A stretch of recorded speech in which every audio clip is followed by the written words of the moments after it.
Number 1 اللہ سے دعا کرنا، کیونکہ اللہ کی مدد کے بغیر آدمی کسی بھی مصیبت سے نجات، چاہے دنیا کی ہو، دینی ہو، آخرت کی ہو، کسی بھی مصیبت سے نجات حاصل نہیں کر سکتا ہے۔ اللہ سے دعا کرنا۔ نمبر 2 انسان کی نگاہ اس بات پر ہو کہ دنیا فنا ہونے والی ہے، یہاں کی لذتیں فنا ہونے والی ہیں، یہاں کی رشتہ داریاں سب کچھ چھوٹنے والی ہیں، کوئی اس کی قبر میں کام آنے والا نہیں ہے۔ تو دنیا فنا ہوگی اور باقی رہنے والی چیز آخرت ہے، چاہے نعمتوں کے اعتبار سے ہو یا عذاب کے اعتبار سے ہو یا زندگی کے اعتبار سے ہو۔ تو آدمی یاد رکھے کہ دنیا چھوٹنے والی ہے، یہاں کی نعمتیں چھوٹنے والی ہیں، آخرت باقی رہنے والی ہے، جانا آخرت میں ہے۔ نمبر 3 آدمی کو نیکیوں کی قدر اور قیمت معلوم ہو۔ پیسہ قبر میں نہیں آئے گا، حشر کے دن پیسہ ساتھ میں رہے گا نہیں۔ آخرت میں اگر کوئی چیز کام آنے والی ہے تو وہ ایمان اور عمل ہے۔ نیکیاں آخرت کی کرنسی ہیں۔ اگر نیکی آدمی کے پاس نہیں ہے، ایک نیکی بھی کم پڑ جائے آدمی جہنم میں جا سکتا ہے۔ تو یہ وقت ملا ہے نیکیاں کمانے کا۔ پیسے کمانے کے لیے دنیا کی زندگی اللہ نے نہیں دی، پیسے تو دنیا کی ضرورت ہیں، لیکن اصل جو وقت دیا اللہ تعالیٰ نے وہ نیکی کمانے کے لیے دیا ہے۔ تو ایک آدمی یہاں سے مثلا دنیا میں مثال دیکھیے، آدمی یہاں سے سعودی چلا جائے اور وہاں پر سعودی کے جو ہے یعنی بس کے ٹکٹ یا ٹرین کے ٹکٹ جمع کرنا شروع کر دے، راستے میں سے کاغذات جمع کرنا شروع کرے، پرچے جمع کرنا شروع کر دے، اور وہاں سے وہی لے کے یہاں پہ آ جائے اور پیسہ نہ کمائے، سب لوگ اس کو جاہل کہیں گے۔ تو وہاں پیسہ کمانے کے لیے گیا تھا، کاغذات جمع کرنے کے لیے گیا تھا، وہاں کے سب پمفلٹ جمع کر لے، کوئی بھی پروگرام ہو رہا ہے اس کے پمفلٹ جمع کر کے یہاں لے آئے اور پیسہ نہیں لائے، لوگ کیا کہیں گے؟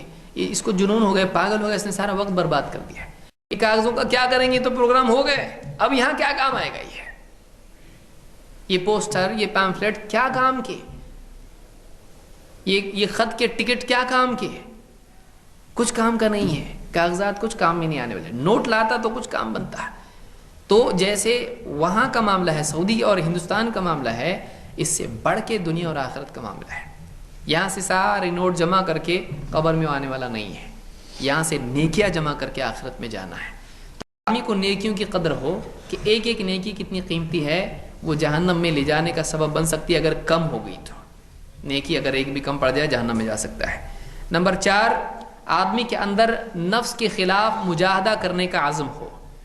اتنا آدمی عاجز نہ ہو کہ نفس کا غلام بن جائے، اس کی اپنی عزت اس کو معلوم ہو، اس کے اندر یہ عزم ہو کہ میں نفس کو پابند کروں گا۔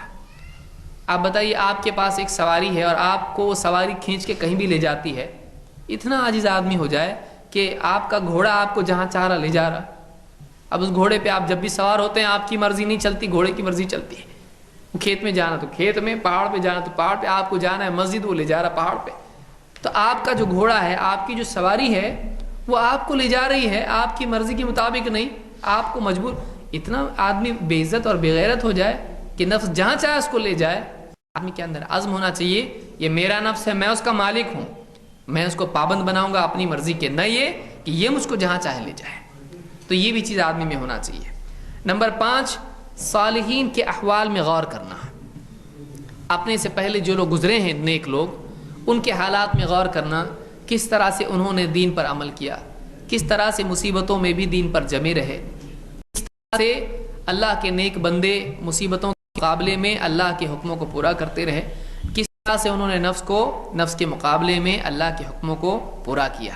تو صالحین کے احوال میں غور کرنا، چاہے وہ عبادات کے اعتبار سے ہو، اخلاق کے اعتبار سے ہو، زہد اور تقوی کے اعتبار سے ہو، یہ بھی آدمی کو تھوڑا قوت دیتا ہے دین پر جمنے کے لیے۔ نمبر 6 اپنے اعمال کا محاسبہ کرنا۔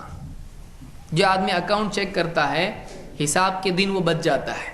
جو آدمی اکاؤنٹ چیک نہیں کرتا ہے اور گڑبڑ نکلی، اس کو باس فائر کر دیتا ہے، جاب پہ سے نکال دیتا ہے، یا وہ آدمی سزا کا حقدار بن جاتا ہے، یا اس کو خائن کہا جاتا ہے، یا اس پر تہمتیں لگتی ہیں۔ تو اپنے اکاؤنٹ کا حساب رکھنا، روزانہ آپ بیٹھیں تھوڑی دیر، بستر پر آپ لیٹے ہوئے ہوں کروٹ پر، آپ دن بھر کا جائزہ لیں، کیا کام آج میں نے کرنے تھے نہیں کیے، کیا کام میں نے نہیں کرنے چاہیے تھے میں نے کیے۔ روزانہ آدمی اپنے اعمال کا جائزہ لے تو اس آدمی کے لیے اگلا دن صحیح ہوتا ہے۔ یہ اصلاح کا ایک ذریعہ ہے۔ اگر آدمی بے فکری زندگی گزارے تو ایسا آدمی تجارت میں بھی برباد ہوتا ہے اور آخرت کی تجارت میں زیادہ برباد ہے۔ آپ جاب کرتے ہیں یا آپ کی دکان ہے، آپ سوچیے، آپ خود سوچتے ہیں کہ میرا جو ہے یعنی آج دن بھر میں میں نے کتنا بزنس کیا۔ کوئی اچھا تاجر ایسا نہیں ہوتا ہے جو اپنا حساب نہیں کرتا ہے۔ اچھا تاجر ہمیشہ اپنا اسٹاک کا، پروفٹس کا اور اپنے سارے معاملات کا حساب رکھتا ہے۔ تو اپنے اعمال کا محاسبہ کریں، چیک کریں کہ میں کیا کر رہا ہوں روزانہ۔ نمبر 7، موت کی یاد اور اس کی تیاری کی فکر کریں۔ موت کی یاد خود آدمی کی لذتوں سے اس کو چھوڑا دیتی ہے۔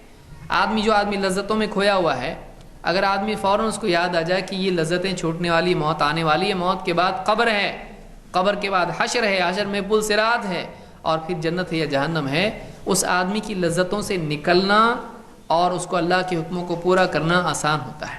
اسی طرح سے کوئی آدمی تکلیف میں ہے، اس کے لیے بھی موت کی یاد راحت بن جاتی ہے، اس کو گمراہی سے موت بچاتی ہے کہ ٹھیک ہے 4 دن کی تکلیف ہے، برداشت کر لو، موت آ جائے گی تو انشاءاللہ پھر آخرت میں راحت ملے گی۔ تو بے دین ہونے سے موت کی یاد بھی اس کو بچاتی ہے اور لذتوں سے اس کو روکتی ہے۔ موت انسان کو جگانے والا سگنل اللہ کی طرف سے، موت کی یاد آدمی کو جگاتی ہے بے فکری سے۔ نمبر 8، موجودہ وقت کی قدر کرنا۔ آدمی کو یہ بات یاد رہنا چاہیے کہ کھویا ہوا پیسہ واپس حاصل کیا جا سکتا ہے، لیکن کھویا ہوا وقت واپس حاصل نہیں کیا جا سکتا ہے۔ کتنے لوگ ہیں دنیا میں ان کی پراپرٹی پوری آگ میں، طوفان میں، سیلاب میں یا فساد میں برباد ہو گئی، کچھ سالوں کے اندر واپس سے وہ ویسی ہو گئے جیسے پہلے تھے۔ لیکن انسان جس نے اپنی جوانی گنوا دی، وہ بوڑھا ہونے کے بعد واپس جوانی لا کے دکھا دے، نہیں ہو سکتا ہے۔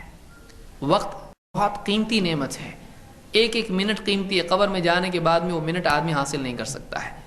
ایک آدمی کو جو دنیا میں کفر کے ساتھ چلا گیا، آخرت میں اس کو 1 منٹ دے دیا جائے، اس 1 منٹ میں اشہد اللہ الہ الا اللہ، اشہد ان محمد رسول اللہ کہے، وہ جنتی ہے، وہ ہمیشہ کا جہنم سے بچ جائے گا، ہمیشہ کی جہنم سے وہ بچ جائے گا۔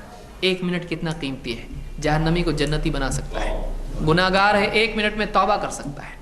تو وقت کی قدر کرنا، ملے ہوئے وقت کو غنیمت جان کر اس کو صحیح استعمال کرنا۔ 9، اللہ کے خوف کو بھی امید کے ساتھ جمع کرنا، بے فکری نہیں بلکہ اللہ سے امید رکھنا کہ اللہ مغفرت کرنے والا ہے، لیکن اسی کے ساتھ ساتھ ڈرنا بھی کہ کہیں میری کسی بات پر اللہ نے پکڑ لیا تو بہت ہی مصیبت ہو جائے گی۔ تو اللہ سے امید بھی رکھنا اور اللہ سے ڈر بھی رکھنا۔ اور 10، اس بات کا خیال رکھنا کہ اللہ کے پاس صحیح سلامت دل لے کر جائیں۔ اس بات کو یاد رکھنا کہ گناہوں کا اثر آدمی کے دل پر پڑتا ہے، جب دل گندا ہو جاتا ہے تو اللہ کی معرفت خراب ہو جاتی ہے، اللہ سے آدمی غافل ہو جاتا ہے، گناہ کا کرنا آسان ہو جاتا ہے۔ ایک آدمی کا دل صاف ستھرا ہو، یہ دنیا کی لذت ہے، دنیا میں اللہ کا تعلق ملنا یہ دنیا میں سب سے بڑی لذت ہے۔ لیکن جب آدمی کا دل خواہشات سے بھرا ہوا رہتا ہے، گناہوں کے دھبے اس پر پڑے ہوئے ہوتے ہیں، تو پھر دھیرے دھیرے دھبے لگتے لگتے لگتے جب دل کو صاف نہیں رکھتا ہے، ایسا دل ہدایت سے محروم ہو جاتا ہے۔ کلا بل ران علی قلوبہم ما کانوا یکسبون، اللہ نے کہا بلکہ ان کے دلوں پر ان کے گناہوں کی وجہ سے، ان کے اعمال کی وجہ سے زنگ لگ گیا۔ آدمی گناہ کرتے کرتے کرتے اس کا دل پورا کالا ہو جاتا ہے۔ پھر جب آدمی کا دل ایسا ہو جاتا ہے تو اس پر اللہ کی طرف سے جو ہدایت کے معاملات ہوتے ہیں اثر نہیں کرتے ہیں۔ وہ آدمی دین کی بات سنتا ہے لیکن دل پر اثر نہیں ہوتا ہے۔ تو کتنے لوگوں کا حال آپ نے دیکھا ہوگا کہ دلوں پر اثر ہی نہیں ہوتا نصیحت کا، بلکہ دوسرے روتے ہیں تو ان کو رونا نہیں آتا ہے، دعا کرتا ہے تو اس کو اللہ سے کچھ رغبت نہیں ہوتی ہے، آخرت کی بات سنتا ہے تو آخرت کی طرف دل نہیں پلٹتا ہے۔ تو ایسا آدمی جو ہے، آدمی کا دل کیا ہو جاتا ہے، پھر سخت ہو جاتا ہے، اس پر دھبے لگ جاتے ہیں گناہوں کے۔ تو اپنے دل کو بچانے کی فکر ہونا چاہیے کہ میں ایک بھی گناہ کروں گا اس کا دل پہ دھبا لگتا ہے، جیسے آدمی کپڑوں کو بچاتا ہے چائے کے دھبوں سے، کسی اور دھبے سے، اپنے دل کو نہیں بچا رہا ہے، کتنا جاہل ہے۔ دلوں کو بھی دھبوں سے، گناہوں کے بچانا چاہیے۔ اللہ تعالیٰ فرماتا ہے کہ یوم لا ينفع مال ولا بنون الا من اتى اللہ بقلب سلیم، قیامت کے دن مال اور اولاد کام نہیں آئیں گے، کام اگر آ سکتا تو کیا، الا من اتى اللہ بقلب سلیم، سوا اس کے جو اللہ کے پاس قلب سلیم لے کر آئے، ٹھیک ٹھاک دل لے کر آئے۔ کہ اللہ کے پاس سب سے صحیح چیز جو لے جانے کی ہے وہ دل ہے، گناہوں کی وجہ سے وہ گندا ہو رہا ہے. کسی کی نکاح میں ولیمے میں جا رہا ہے, اچھے کپڑے پہن کے جاتا ہے, دھبے والے پھٹے پرانے کپڑے پہن کے نہیں جاتا ہے, گندے میلے کپڑے پہن کر نہیں جاتا ہے. اللہ کے پاس جا رہا ہے, اللہ کپڑے ہی نہیں دیکھے گا, اللہ دل دیکھے گا. تو اللہ کے پاس اچھا دل لے کر جائے. تو گناہوں کی وجہ سے دل خراب ہو جاتا ہے, لہٰذا فکر کرے کہ میں اس دل کے ساتھ, گندے دل کے ساتھ اللہ کے پاس جاؤں گا تو اللہ کو کیا منہ دکھاؤں گا میں. لہٰذا اس بات کی بھی آدمی فکر کرے تو یہ آدمی صحیح چل سکتا ہے. تو یہ کچھ باتیں تھیں جو بے دینی اور اسی طرح سے گمراہی اور بے عملی اور گناہوں کی یعنی اسباب اور ان کا علاج.